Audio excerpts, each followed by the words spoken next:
കർത്താവ് കേൾപ്പിച്ച വചനങ്ങൾക്കായിട്ട് ഞാൻ കർത്താവിനെ വാസ്തവമായിട്ടും സ്തുതിക്കുന്നു.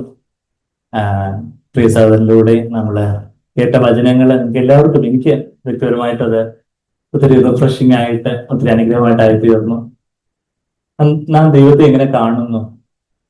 ദൈവം നമുക്ക് തന്നിരിക്കുന്ന ഒരു പുതിയ ഉടമ്പടി എന്ന് പറയുമ്പോൾ എല്ലാവരും എന്നെ നോക്കുന്നുണ്ടല്ലോ. പുതിയ ഉടമ്പടി എന്ന് പറയുമ്പോൾ നമ്മള് പലപ്പോഴും പുതിയ ഉടമ്പടി എന്ന് നമ്മൾ പറഞ്ഞു പോകുന്നു. യേശു കർത്താവ് തന്നെ രക്തത്തിലുള്ള പുതിയ ഉടമ്പടി എന്ന് കർത്തർമേശയുടെ സമയത്ത് ശിഷ്യന്മാരുമായിട്ട് തന്നെ കർത്താവ് അങ്ങ് പങ്കിട്ട് നൽകുകയായിരുന്നു. കർത്താവിന്റെ ജീവിതം, കർത്താവ് അപ്പം പങ്കിട്ട് നൽകുന്നു എന്ന് പറയുമ്പോൾ ആരായിരുന്നു അപ്പം ശരിക്കും? ജീവന്റെ അപ്പം, ഞാൻ ജീവന്റെ അപ്പം ആകുന്നു എന്ന കർത്താവ് യോഹന്നാൻ 6-ാം അധ്യായത്തില് നമ്മൾ വായിക്കുന്നത്. I am the living bread. അപ്പൊ ആ കർത്താവ് അതിന്റെ ഒരു പ്രതീകാത്മകമായിട്ട് ആ അപ്പം അങ്ങ് പങ്കിട്ട് നൽകുമ്പോൾ കർത്താവ് തന്റെ ജീവിതം തന്നെ അതുപോലെ ആയിരുന്നു. ആ 3.5 വർഷക്കാലം ശിഷ്യന്മാർക്കായിട്ട്, ജനങ്ങൾക്കായിട്ട് കർത്താവ് തന്നെ അങ്ങ് പങ്കിട്ട് നൽകുകയായിരുന്നു. പലപ്പോഴും ഊണും ഉറക്കമൊക്കെ മാറ്റി വെച്ചൊക്കെ കഴിഞ്ഞ ദിവസം ഞങ്ങള് ഫാമിലി പ്രയറിൽ ഞങ്ങളിങ്ങനെ ഈ പേരൻസും ഒക്കെ ആയിട്ട് ഇതുപോലെ ആ ഒരു മത്തായി സുവിശേഷമൊക്കെ കഴിഞ്ഞപ്പോൾ മർക്കോസ് സുവിശേഷമൊക്കെ വായിക്കുമ്പോൾ മർക്കോസ് 3:21 വായിക്കുമ്പോൾ അവിടെ കർത്താവിന്റെ ആ ഒരു പുതിയ ഉടമ്പടിയിലേക്ക് പറഞ്ഞു വരുക. മർക്കോസ് 3:21 കർത്താവ് തന്നെ അങ്ങ് പങ്കിട്ട് നൽകുന്നതിന്റെ ഒരു ചിത്രം നമ്മളിവിടെ കാണുന്നത് പറഞ്ഞാല്, കർത്താവിനെ കാണാനായിട്ട് ഒരുപാട് ആളുകളൊക്കെ വരുന്നു. അപ്പോ കർത്താവിന് ഊണ് കഴിക്കാൻ പോലും സമയമില്ലാതെ വണ്ണം അങ്ങ് ബിസി ആയിപ്പോയി.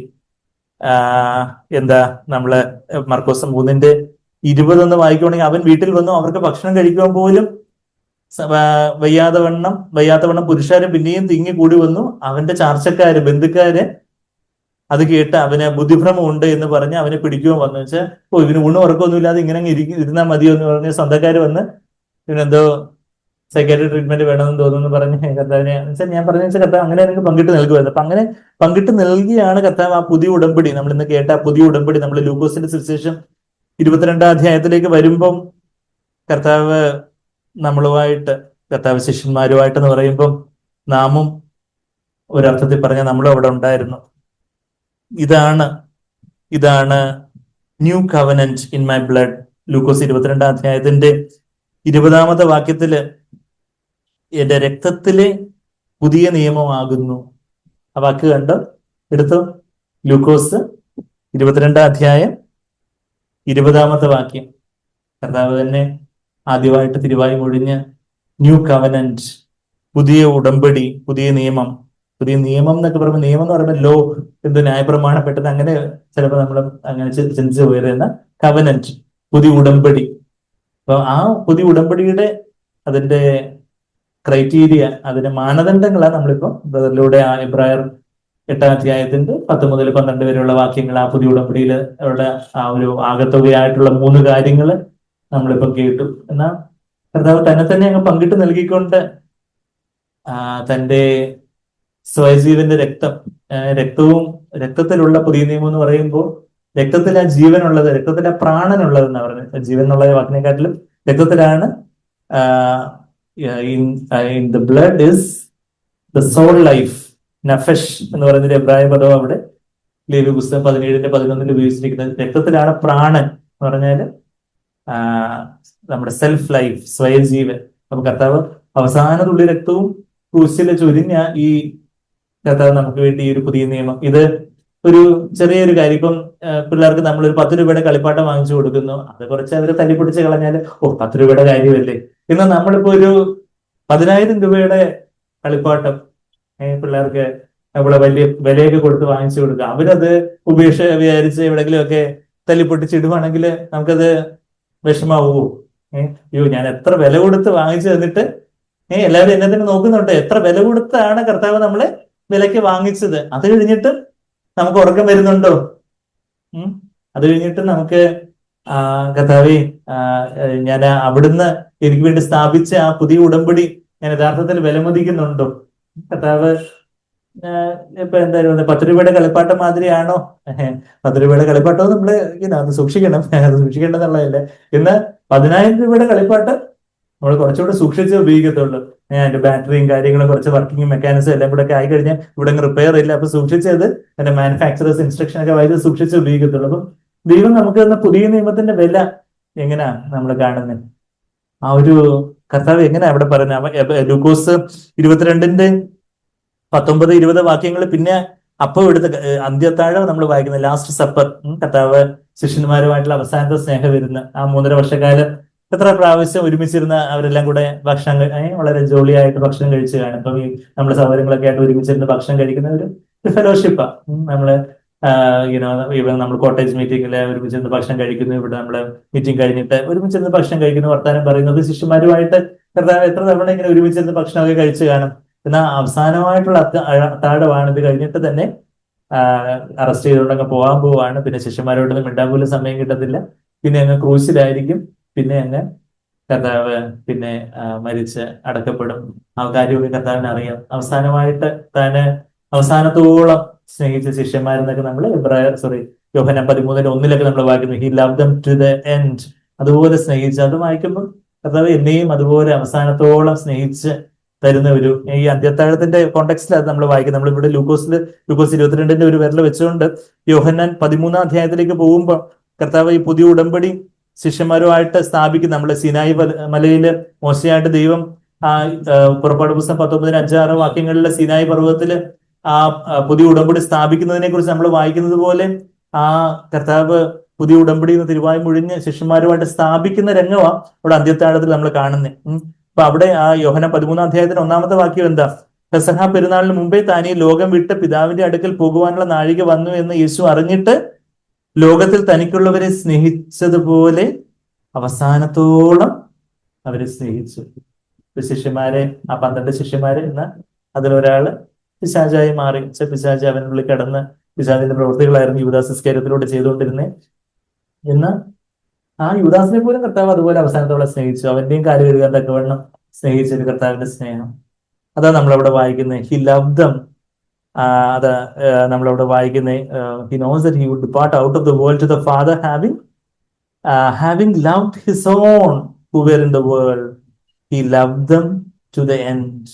അവിടെ ആ അഗപ്പാവോ, ദൈവത്തിന്റെ സ്നേഹത്തിന് അഗപ്പേ എന്ന് പറഞ്ഞൊരു സ്നേഹമാണ്. അതിന്റെ നൗൺ ഫോം നമുക്ക് അറിയാം. അഗപ്പാവോ എന്ന് പറഞ്ഞ ആ ഒരു വേർബൽ ഫോം 2 തവണ അവിടെ ഉപയോഗിച്ചിട്ടുണ്ട്. അങ്ങ് സ്നേഹിച്ചെന്നൊക്കെ പറഞ്ഞാൽ പോരായോ. പക്ഷെ ഇവിടെ എന്താ പറഞ്ഞേ?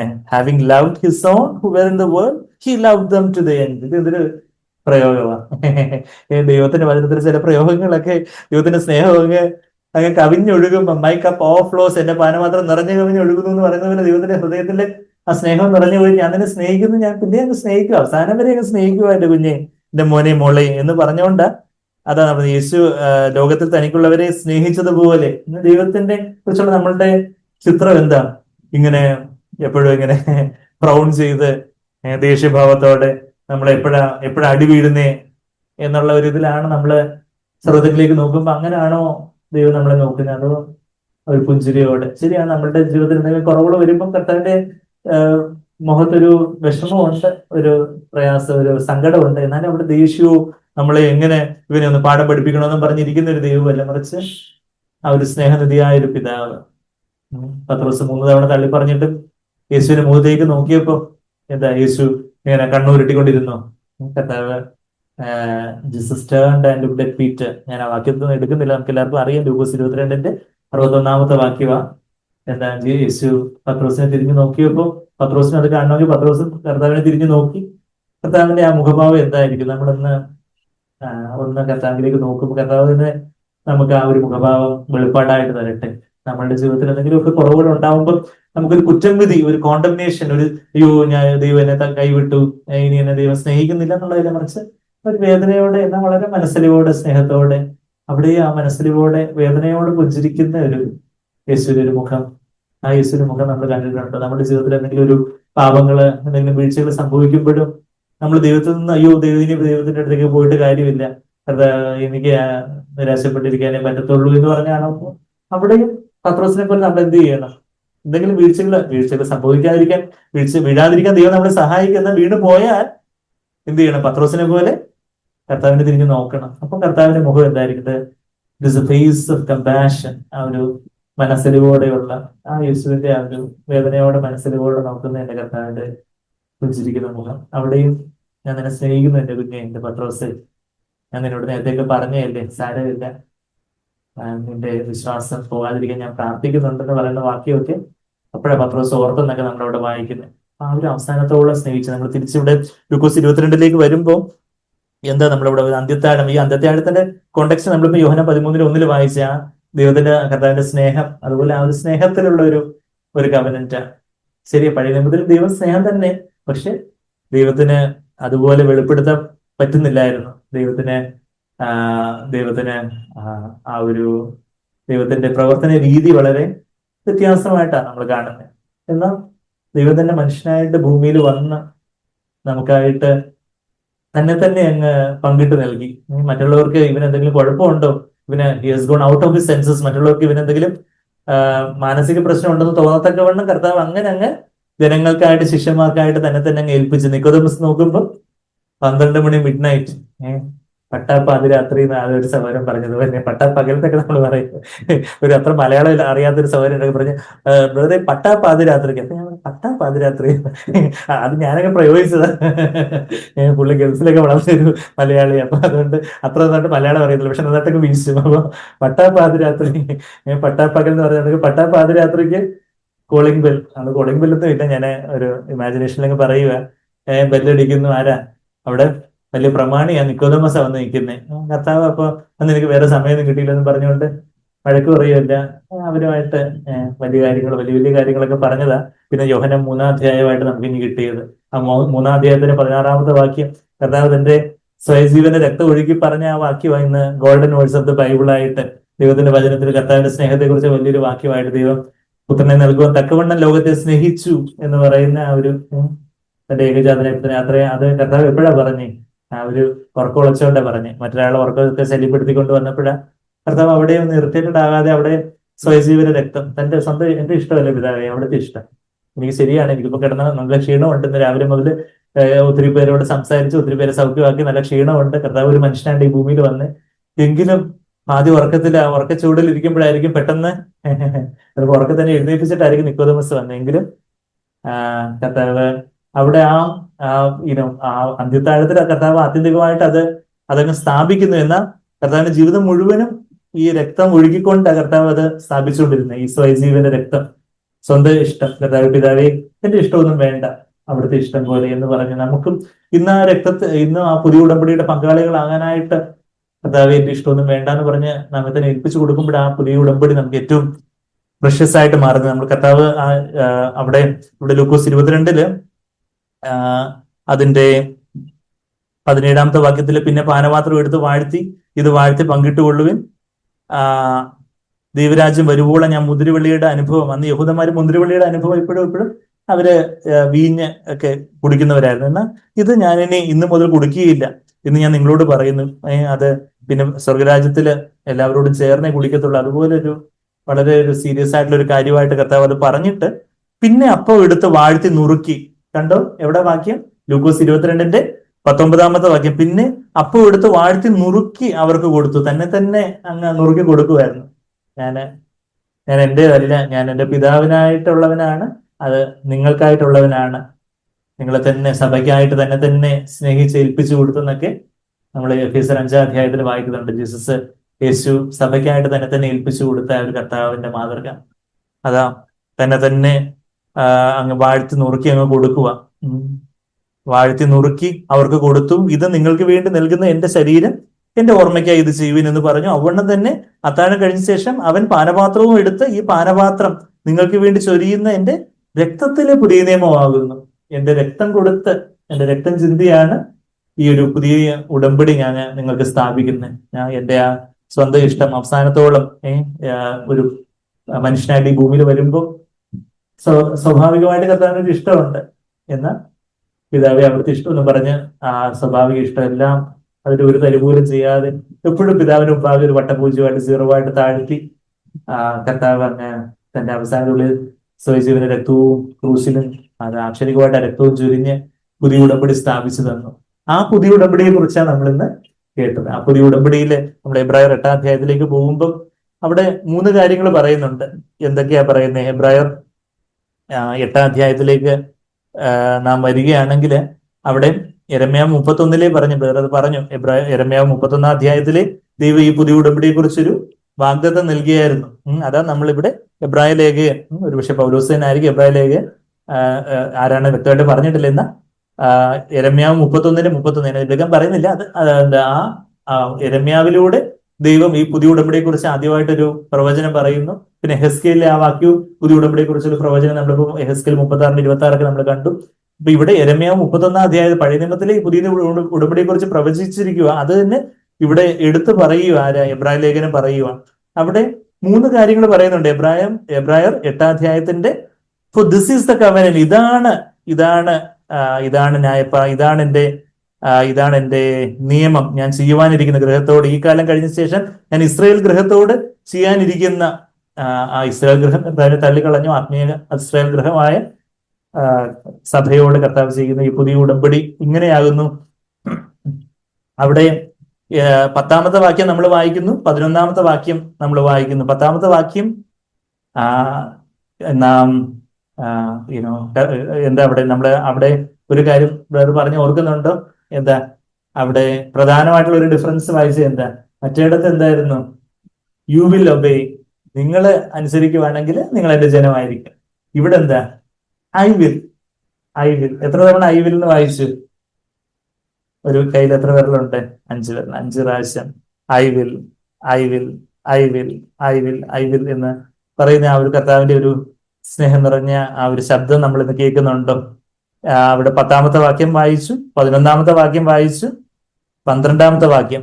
അപ്പോ ഇംഗ്ലീഷില് 12-ാമത്തെ വാക്യം തുടങ്ങുന്ന for I will be merciful to the inequities, എന്തുകൊണ്ടെന്നാൽ എന്ന് പറഞ്ഞാൽ തുടങ്ങുന്നത്. മലയാളത്തില് അത് ആ ഒരു വാക്ക് അവിടെ പരിഭാഷയിൽ വന്നിട്ടില്ല. ഫോ എന്ന് പറഞ്ഞൊരു കൺജങ്ഷൻ അവിടെ ഉപയോഗിച്ചിരിക്കുന്നത്. പറഞ്ഞാല് ശരിക്കും ഒന്നാമത്തെ ക്രൈറ്റീരിയ ഈ 12-ാമത്തെ വാക്യമാണ്. അത് കഴിഞ്ഞിട്ട് പിന്നെ 10, 11 വാക്യങ്ങൾ. ഒന്നാമത്തെ ക്രൈറ്റീരിയ എങ്ങനെ പുതിയ ഉടമ്പടി തുടങ്ങുന്നതെന്ന് പറഞ്ഞാൽ കർത്താവ് നമ്മളുടെ പാപങ്ങളെ ക്ഷമിക്കുമെന്ന് മാത്രമല്ല, എന്താ ആ 12-ാമത്തെ വാക്യത്തിൽ എന്താ നമ്മൾ വായിച്ചത്? എബ്രായർ 8-12, ഞാൻ അവരുടെ അകൃത്യങ്ങളെ കുറിച്ച് കരുണയുള്ളവനാകും, അവരുടെ പാപങ്ങളെ എന്നെ ക്ഷമിക്കുമെന്നാണ് പറയുന്നത്. പഴയ നിയമത്തിലെ ക്ഷമയൊക്കെ ഉണ്ടായിരുന്നു. ദാവീദ് സങ്കീർത്തനത്തിലെല്ലാം പാടി, എന്താ എന്റെ പാപങ്ങളെല്ലാം ക്ഷമിച്ച്, ഹി ഫൊർഗീവ്സ് ഓൾ മൈ ഇനിക്വിറ്റീസ്, 103-ാം സങ്കീർത്തനത്തിലൊക്കെ എന്റെ പാപങ്ങളെല്ലാം ക്ഷമിച്ച് കിട്ടിയതിനെ കുറിച്ച്, അവളുടെ ഭാഗ്യാവസ്ഥയെ കുറിച്ചൊക്കെ, പാപങ്ങൾ ലംഘനങ്ങളെ മറച്ചു കിട്ടിയതിനെ കുറിച്ചൊക്കെ 32-ാം സങ്കീർത്തനത്തിലൊക്കെ ദാവീദ് പാടുന്നുണ്ട്. പഴയ നിയമത്തിലെ യാഗങ്ങളിലൂടെയൊക്കെ എന്തുണ്ടായിരുന്നു? രക്തച്ചൊരിച്ചിലൂടെ ഒരു പാപക്ഷമയുണ്ടായിരുന്നു. എന്നാൽ പുതിയ ഉടമ്പടിയിൽ യേശുവിന്റെ രക്തത്തിലൂടെ ഉള്ള ഇത് കാര്യം എന്താ? അവിടെ പാപക്ഷമ മാത്രമല്ല, ഒരു നീതീകരണമുണ്ട്. അതാ ജസ്റ്റിഫിക്കേഷൻ. എന്താ അവിടെ പറയുന്നേ? പാപങ്ങളെ ഇനി ഞാൻ ഓർക്കുകയുമില്ല എന്ന് കർത്താവിന്റെ അരുളപ്പാട്. ഇനിയിപ്പം നമ്മള് ഇത് എബ്രായ ലേഖനം വായിച്ച് പെട്ടെന്നങ്ങ് വായിച്ചപ്പോ ഇതങ്ങ് മിസ്സായ കാണാൻ പോയെങ്കിൽ പിന്നെയും പരിശുദ്ധാത്മ ഒരു പ്രാവശ്യം കൊണ്ട് എഴുതി വെച്ചിട്ടുണ്ട്. എവിടെ? ഇതേ എബ്രായ ലേഖനം 10-ന്റെ 17-ാമത്തെ വാക്യം കൂടെ വായിക്കുവാണെങ്കിൽ അവിടെ ഇതേ കാര്യം തന്നെ പിന്നെയും ഇതെന്ത് റെപ്പിറ്റേഷൻ എഴുതി വെച്ചേക്കുന്നേ. അതുപോലെ നമ്മൾ ബൈബിള് വായിക്കാൻ തുടങ്ങുമ്പോഴേ ഒത്തിരി റെപ്പിറ്റേഷനാണ്. ഓരോ സുവിശേഷത്തിൽ പറഞ്ഞ കാര്യം തന്നെ അടുത്ത സുവിശേഷത്തിൽ പിന്നെയും പരിശുദ്ധാത്മ പറയുക, നമ്മളുടെ 1-4 ബുദ്ധിയിൽ നിന്ന് വലുതായിട്ട് ഇരിക്കത്തില്ലെന്ന് ദൈവത്തിന് അറിയാം. വീണ്ടും ഇവിടെ ഓർപ്പിച്ചുകൊണ്ടിരിക്കുകയാണ്. അതുകൊണ്ട് സുവിശേഷങ്ങളിലൊക്കെ പല കാര്യങ്ങൾ റിപ്പീറ്റഡ് ആയിട്ട്, ലേഖനങ്ങളിലൊക്കെ പല കാര്യങ്ങൾ, എഫേസ് ലേഖനത്തിൽ പറയുന്ന പല കാര്യങ്ങൾ തന്നെ കൊളോസ് ലേഖനത്തിലും പറയും. അങ്ങനെ പല കാര്യങ്ങൾ റിപ്പറ്റീഷൻ ആയിട്ട് വളരെ ആവർത്തന വിരസത എന്ന് നമുക്ക് ചിന്തിക്കുക.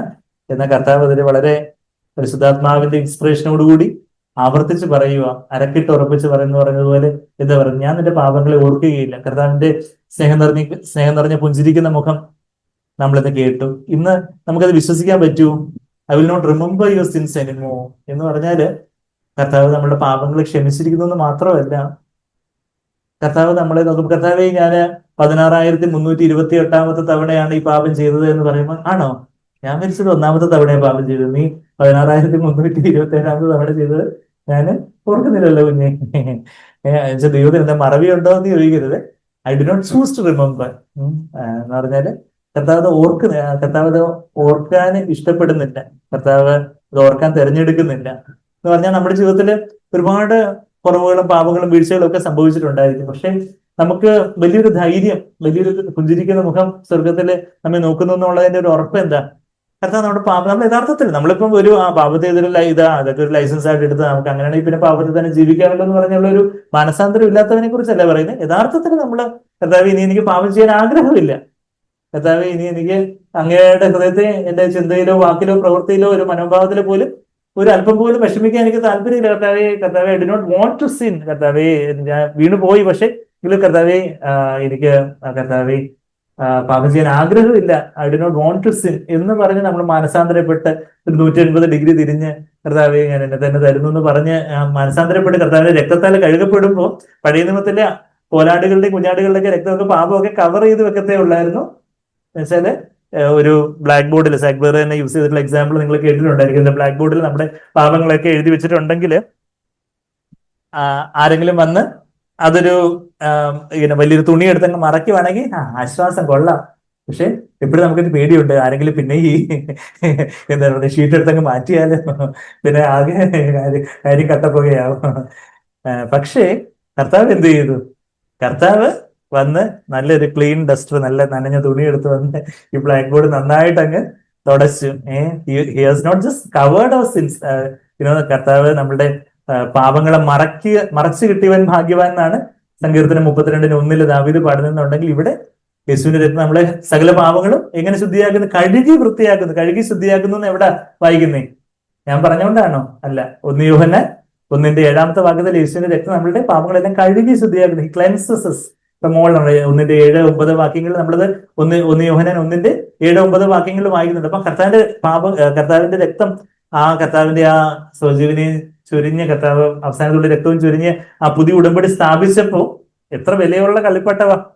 10,000 ഞാൻ വെറുതെ പറഞ്ഞതേ ഉള്ളൂ. എന്നാൽ ഇത് 10 ലക്ഷമോ 10 കോടിയോ അതുപോലെ വിലയേറിയ രക്തം കൊണ്ട് കർത്താവ് സ്ഥാപിച്ച ഈ പുതിയ ഉടമ്പടി, അത് കർത്താവിന്റെ ആദ്യം തന്നെ അതിന്റെ ആദ്യത്തെ പടിയെ നമ്മളിപ്പം കണ്ട് കർത്താവ് അത്രമാത്രം പാടുപെട്ട ഈ കർത്താവ് അവസാനത്തുള്ള രക്തവും ചൊരിയാനായിട്ട് വേർപ്പ് കൊണ്ട് രക്തം ചൊരിഞ്ഞു. പിന്നെ എന്താ മുൾമുടി കൊണ്ട് തലയിലെ രക്തം ചൊരിഞ്ഞു, കൈകാലുകളെ രക്തം ചൊരിഞ്ഞു, ദേഹം മൊത്തമുള്ള വ്രണങ്ങൾ കൊണ്ട് രക്തം ചൊരിഞ്ഞു, പുറത്തുള്ള രക്തം 7 തവണയുള്ള രക്തചൊരിച്ചിൽ, അവസാനം വിലാവിലുള്ള രക്തവും അവസാനത്തുള്ള രക്തവും ചൊരിഞ്ഞ് എന്തിനു വേണ്ടി? നമുക്ക് വേണ്ടി ഈ പുതിയ നിയമത്തിലെ രക്തത്തിലെ ഈ പുതിയ നിയമം സ്ഥാപിക്കണമെങ്കിൽ എന്റെ സ്വയജീവനാകുന്ന ഈ പ്രാണരക്തം മൊത്തം എടുക്കേണ്ടതായിട്ടുണ്ട്. അങ്ങനെ ഏറ്റവും വിലയുള്ളതായിട്ടുള്ള ഒരു പുതിയ ഉടമ്പടി, ന്യൂ കവനന്റ്, ന്യൂ എഗ്രിമെന്റ് കർത്താവ് എനിക്ക് തന്നിരിക്കുക. അപ്പൊ അതിന്റെ ആദ്യത്തെ സ്റ്റെപ്പ് എന്ന് പറഞ്ഞാൽ എന്താ?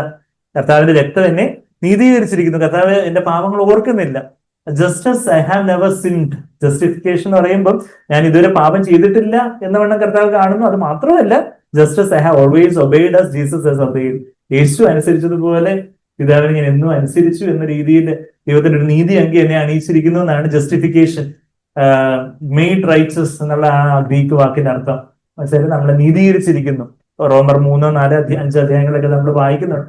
പലപ്പോഴും പറഞ്ഞിട്ടുണ്ട് നീതി അങ്കി എന്നുള്ളൊരു വാക്ക് യേശയ്യാവ് 61 അധ്യായത്തിന്റെ 10-ാമത്തെ വാക്യം, റോബ് ഓഫ് റൈച്ചസ്നെസ്. അത് ആദ്യം തന്നെ കർത്താവ് നമുക്ക് ഒരു ക്ലീൻ സ്ലേറ്റ് തരുന്നു.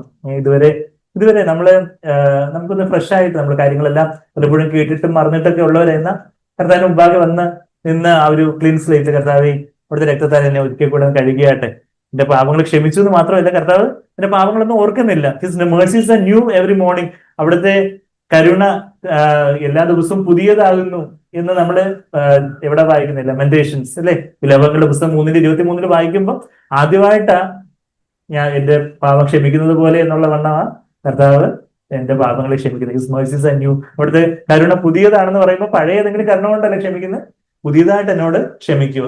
His mercies are new. അത് നമ്മളിപ്പം എബ്രായർ എവിടെ വായിച്ചു? എബ്രായർ 8:12 വായിച്ചു.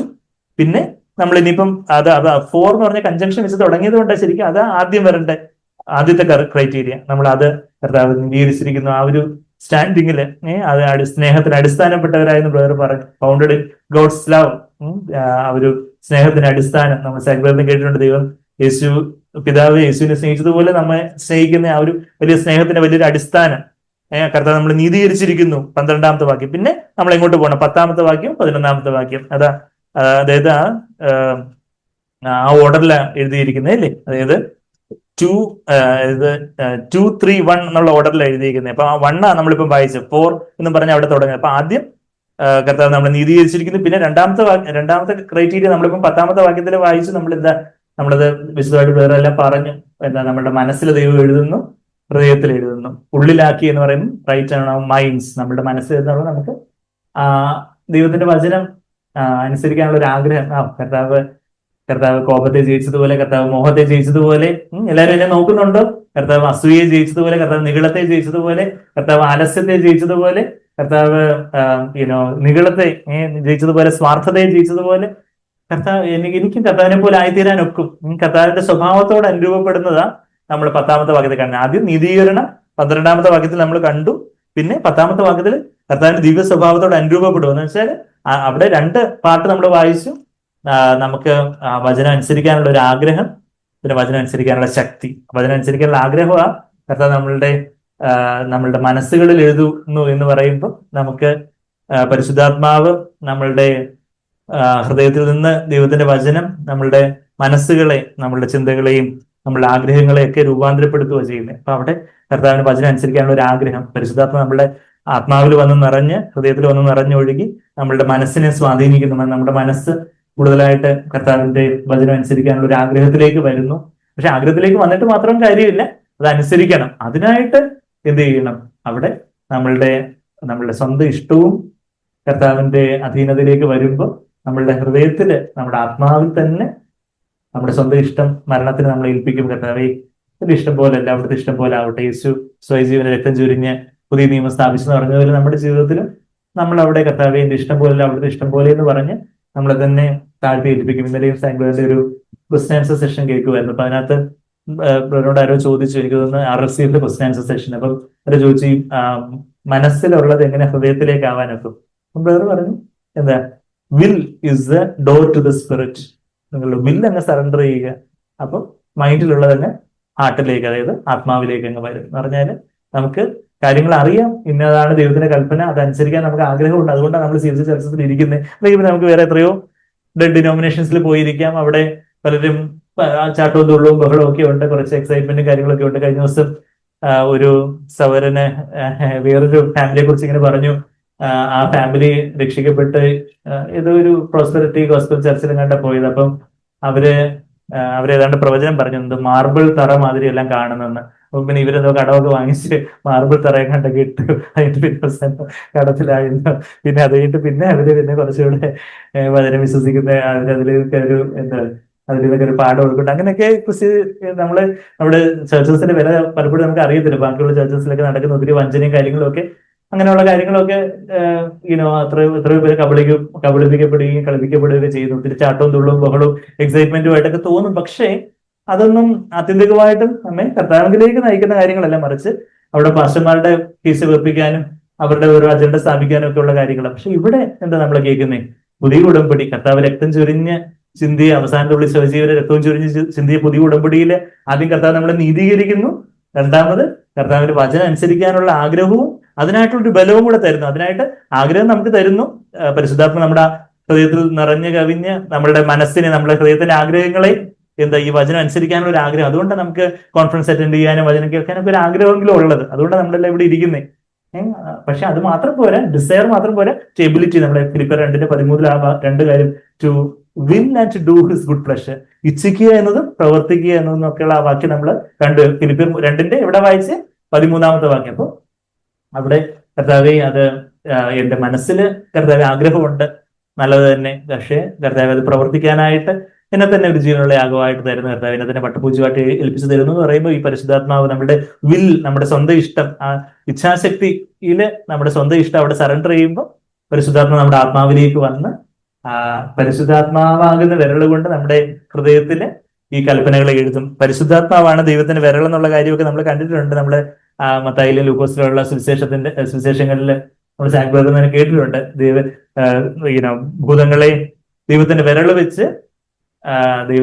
വെച്ച് പുറത്താക്കുന്നു എന്ന് പറയുമ്പോൾ ഒരു സുവിശേഷത്തിൽ ദൈവത്തിന്റെ വിരളെന്നാണെങ്കിൽ വേറൊരു സുവിശേഷത്തില് പരിശുദ്ധാത്മാവ് ഉണ്ടെന്ന് പറഞ്ഞു. അപ്പൊ ദൈവത്തിന്റെ വിരൾ ആരാ? പരിശുദ്ധാത്മാവ്. ദൈവം തന്നെ വിരൽ വെച്ച് നമ്മുടെ ഹൃദയത്തിൽ എഴുതുന്ന പറയുമ്പോൾ എന്താ അവിടെ? ഏത് പെന്ന കർത്താവ് ഉപയോഗിക്കുന്നത്? റെയ്നോട്ട്സ് പെന്നയാണോ? അത് ഏതാണ്ട് ഫോർട്സ് പെന്നാണ്? അല്ല, ദൈവത്തിന് വിരളാകുന്ന പേന വെച്ച്, കർത്താവിന്റെ പരിശുദ്ധാത്മാവാകുന്ന വിരൽ വെച്ച് സീനായ് പർവ്വതത്തിന് കർത്താവ് കല്ലിൽ എഴുതിയെങ്കിൽ ഇന്ന് നമ്മുടെ ഹൃദയപലകമേൽ നമ്മുടെ ഹൃദയം, കഠിനമായ ഹൃദയത്തെ മാറ്റി മാംസമായുള്ള ഹൃദയത്തെ തന്നു. ഹൃദയത്തില് ഈ വചനം, അതായത് കോപിക്കരുത്, മോഹിക്കരുത്, നിങ്ങൾ മോഹിച്ചാൽ ഇങ്ങനെ ആയിരിക്കും, കോപിച്ചാൽ ഇങ്ങനെ ആയിരിക്കും, അല്ലെങ്കിൽ നിങ്ങൾ എപ്പോഴും കർത്താവിൽ സന്തോഷിക്കുവിൻ, കർത്താവിന് സ്വാർത്ഥം അന്വേഷിക്കരുത്, കള്ളം പറയരുത്, നിഗളിക്കരുത്, അങ്ങനെയൊക്കെയുള്ള ദൈവത്തിന്റെ യേശുവിന്റെ വചനത്തിന്റെ പ്രമാണങ്ങൾ നമ്മൾ കാണുമ്പോൾ അത് കർത്താവ് എനിക്ക് യേശുവിനെ പോലെ ആയിത്തീരണം, യേശുവിനെ പോലെ എനിക്ക് ആയിത്തീരണം എന്ന് പറഞ്ഞ് നമ്മളെ എഴുതി ഒരു സാഹചര്യത്തിൽ അതിനെതിരായിട്ടുള്ള പല പ്രലോഭനങ്ങളും പ്രതിസന്ധികളും ഒക്കെ വരുമ്പോൾ അവിടെ കർത്താവ് ഒരു പരാതിയും വെറുപ്പും ഇല്ലാതെ, അവിടെ എന്നെ തന്നെ ഉയർത്താതെ, ഞാൻ തർക്കുത്തരം പറയാതെ, മത്സരിക്കാതെ അവിടെ എന്നെ തന്നെ അങ്ങ് താഴ്ത്തുന്നു എന്ന് പറയുമ്പോൾ കർത്താവിന്റെ വചനം, കർത്താവ് നമ്മുടെ ഹൃദയത്തിൽ ആ വചനം എഴുതുന്നു. അതാ നമ്മൾ രണ്ടാമത്തെ മാനദണ്ഡം. ആ ഒരു കർത്താവിന്റെ പുതിയ ഉടമ്പടിയിൽ ആദ്യം നമ്മൾ നീതീകരിക്കുന്നു, രണ്ടാമത് നമുക്ക് വചനം അനുസരിക്കാനുള്ള ഒരു മനസ്സും അത് അനുസരിക്കാനുള്ള ഒരു ശക്തിയും നൽകുന്നു. എന്ന് വെച്ചാൽ അങ്ങനെ കർത്താവിന്റെ സ്വരൂപത്തിലേക്ക് നമ്മളെ അനുരൂപപ്പെടുത്തുന്നു. അതാ രണ്ടാമത്തെ ക്രൈറ്റീരിയ. മൂന്നാമത്തെ മാനദണ്ഡം നമ്മൾ 11ാമത്തെ വാക്യത്തിൽ വായിക്കുന്നത് എന്താ? അവിടെ ദൈവത്തിന്റെ സ്വഭാവത്തോട് അനുരൂപപ്പെട്ട് എന്താ നമ്മള് എന്തിലേക്കാ? കർത്താവിനെ അറിയുന്ന ഒരു ജീവിതം. നമുക്ക് എല്ലാവർക്കും കർത്താവിനെ അറിയത്തില്ലേ? എന്നാൽ നമുക്ക് കർത്താവിനെ കുറിച്ച് അറിയാം, എന്നാൽ കർത്താവിനെ നമുക്ക് എത്രമാത്രം അറിയാം? ഒരു ആത്മമണവാളൻ എന്നവണ്ണം. അത് നമ്മളിവിടെ എബ്രായർ 8:11 വാക്യം കൂടെ വായിച്ച് നിർത്താം. ഇനി അവരിൽ ആരും തന്റെ കൂട്ടുകാരനെയും തന്റെ സഹോദരനെയും കർത്താവിനെ അറിയുക എന്ന് ഉപദേശിക്കുകയില്ല. അവർ എല്ലാവരും അപാലവൃതം എന്ന് പറയുമ്പോൾ ആദ്യം from the greatest to the least എന്നാണ് എഴുതിയിരിക്കുന്നത്. കുഞ്ഞുങ്ങൾ കണ്ടോ ആ വാക്യം? Hebrews 8:11 from the greatest to the least എന്നാണോ നമ്മുടെ ബൈബിളില്? അല്ല, from the least to the greatest എന്ന് പറഞ്ഞാൽ ഏറ്റവും കുഞ്ഞു മുതല്, ഇവിടെ ഉള്ളതിൽ ഏറ്റവും കുഞ്ഞു മുതല്, ആത്മീയമായിട്ടും ഏറ്റവും ശൈശവാവസ്ഥയിലുള്ള ആള് മുതൽ ഏറ്റവും വലിയ ആൾക്ക് വരെയും from the least to the greats, ആ ബാലവൃദ്ധം, ആ വൃദ്ധബാലൻ എന്നല്ല, ആ ബാലവൃദ്ധൻ, ബാലൻ മുതൽ വൃദ്ധൻ വരെ ഏറ്റവും ചെറിയ ആൾക്ക് മുതല് കർത്താവിനെ അറിയാനൊക്കും. അതാ from the least to the greatest. നമുക്ക് കർത്താവിനെ അറിയുന്ന. അപ്പൊ ആദ്യം നമ്മൾ നീതീകരിക്കപ്പെടുന്ന കർത്താവ് നമ്മുടെ പാപങ്ങളൊന്നും ഓർക്കുന്നില്ല. യേശുവിന്റെ നീതി നമുക്ക് കണക്കിട്ടു. യേശു അനുസരിച്ചതുപോലെ ഞാനും കർത്താവിനെ അനുസരിച്ചു എന്ന് പിതാവ് എന്നെ കാണുന്നു. പിന്നെ യേശുവിന്റെ കൽപ്പനകൾ അനുസരിക്കാനുള്ള ഒരു ആഗ്രഹവും അതനുസരിക്കാനുള്ള ഒരു ശക്തിയും, അങ്ങനെ അനുസരിച്ച് കർത്താവിന്റെ സ്വരൂപത്തിലേക്ക് യേശുവിനെ പോലെ ഞാൻ ആയിത്തീരുന്നതിനനുസരിച്ച് സംഭവിക്കുന്ന ഒരു കാര്യമാണ് അവിടെ ആത്യന്തികമായിട്ട് നിത്യജീവൻ എന്നാൽ എന്നെ അയച്ച പിതാവിനെയും അവൻ അയച്ച യേശുവിനെ അറിയുന്നതാണ് നിത്യജീവൻ. എവിടെ നമ്മൾ വായിക്കുന്നേ? എല്ലാവരും എന്നെ തന്നെ നോക്കുന്നുണ്ടോ? യോഹന്നാന്റെ സുവിശേഷം 17:3 നിത്യജീവൻ എന്ന് പറഞ്ഞാൽ ദൈവത്തെ അറിയുന്നതാണ്. പിതാവിനെയും അവൻ അയച്ച പുത്രനെയും എന്ന് പറയുമ്പോൾ, പുത്രനെ എന്നൊക്കെ പറഞ്ഞാൽ പോരെ, അവൻ അയച്ച യേശുക്രിസ്തുവിനെ എന്ന് പറയുന്നതിന്റെ കാരണം എന്താ? യേശുക്രിസ്തു ഇവിടെ പിതാവിന് അയക്കപ്പെട്ടവനായിട്ട് സ്വന്തം ഇഷ്ടമൊന്നും ചെയ്യാതെ പിതാവിന്റെ ഇഷ്ടം ചെയ്ത ഒരു യേശുവിനെ നിങ്ങൾ അറിയണം. മനുഷ്യനായിട്ട് വന്ന ആ യേശുവിനെ, ആ യേശുവിനെ അറിയുന്ന ആത്മമണവാളനായിട്ട് ഈ കർത്താവിനെ അറിയുന്നതാണ് നിത്യജീവൻ. ആ അറിവ് അതാ ഒരു ആത്യന്തികമായിട്ട് നമ്മൾ നീതീകരിക്കപ്പെടുന്നു, കർത്താവിന്റെ സ്വരൂപത്തിലേക്ക് അനുരൂപപ്പെടുന്നു, കർത്താവിനെ അറിയുന്ന ഒരു ജീവിതം. അത് കർത്താവ് ഇത്രയും വലിയൊരു അങ്ങനെ കർത്താവിനെ അറിയുന്ന എന്ന് പറയുമ്പോൾ അതൊരു ആത്മബന്ധം. ഗ്നോസ്കോ എന്നുള്ള ഗ്രീക്ക് വാക്കൊക്കെ നമ്മൾ പലപ്പോഴും പറഞ്ഞിട്ടുണ്ട്. ഒരു ഹസ്ബൻഡ് വൈഫ് റിലേഷൻ, ഭാര്യാഭർത്തൃ ബന്ധത്തിന്റെ ഏറ്റവും അടുത്ത ബന്ധത്തെ സൂചിപ്പിക്കുന്ന ഒരു വാക്കാണ്. പുരുഷനെ അറിയായികയാൽ ഞാൻ എങ്ങനെ ഗർഭം ധരിക്കും എന്നൊക്കെ മറിയ ചോദിക്കുന്ന ആ ലൂക്കോസ് 1:34 വാക്യമൊക്കെ നമ്മൾ പലപ്പോഴും വായിച്ചിട്ടുണ്ട്.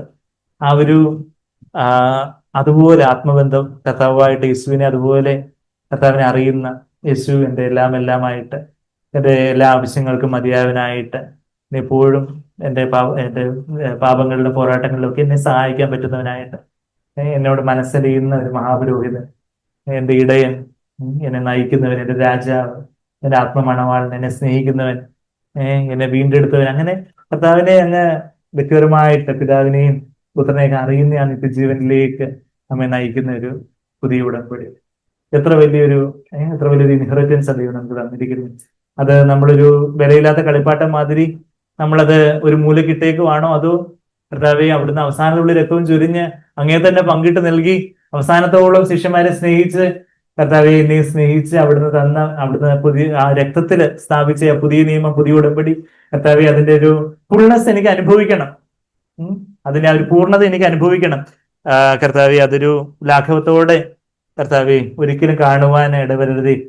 എന്തോ സൗരങ്ങൾ എന്തൊക്കെയോ മെസ്സേജ് ആയിട്ട് എന്തൊക്കെയോ കുറെ കാര്യങ്ങൾ പറയുന്നു എന്നുള്ളതല്ല, മറിച്ച് കർത്താവെ എന്റെ ജീവിതത്തിൽ രൂപാന്തരപ്പെടുത്തണം. ഇത്ര വലിയ സ്നേഹവാനായ ഒരു ദൈവം, കർത്താവ് തന്നെ അത് ചെയ്യും. ഐ വിൽ എന്നില് എന്റെ പാപങ്ങളെ ഓർക്കാതെ വണ്ണം കർത്താവ് എന്നെ നീതീകരിക്കുന്ന ഒരു കർത്താവ്, കർത്താവിന്റെ വചനങ്ങളെ എന്റെ മനസ്സിൽ എന്റെ ഹൃദയത്തിൽ എഴുതി കർത്താവിനോട് എന്നെ അനുരൂപപ്പെടുത്തുന്ന കർത്താവ്, കർത്താവിനെ അറിയുമാറാക്കുന്ന, കർത്താവിനെ അറിഞ്ഞു നടക്കുന്ന ഒരു യേശുവിനെ അറിയുന്ന, I never knew you, I do not know you എന്നൊക്കെ കർത്താവ് ഞാൻ നിങ്ങൾ ഒരു നാൾ പറഞ്ഞിട്ടില്ല, അറിയുന്നില്ല എന്നൊക്കെ നമ്മള് മത്തായി 7 മത്തായി 25 ഒക്കെ വായിക്കുന്നുണ്ട്.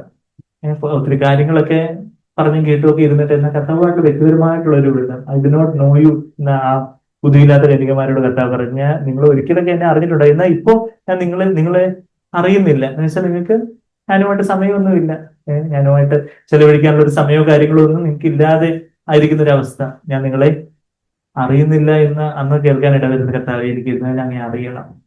അങ്ങനെ അതിനായിട്ട് അതിന്റെ ഒരു ബേസ്മെന്റ് എന്താ, കർത്താവ് നമ്മളെ നീതീകരിച്ചിരിക്കുന്നു, കർത്താവിന്റെ സ്വരൂപത്തിലേക്ക് നമ്മളെ അനുരൂപപ്പെടുത്തിക്കൊണ്ടേയിരിക്കുന്നു.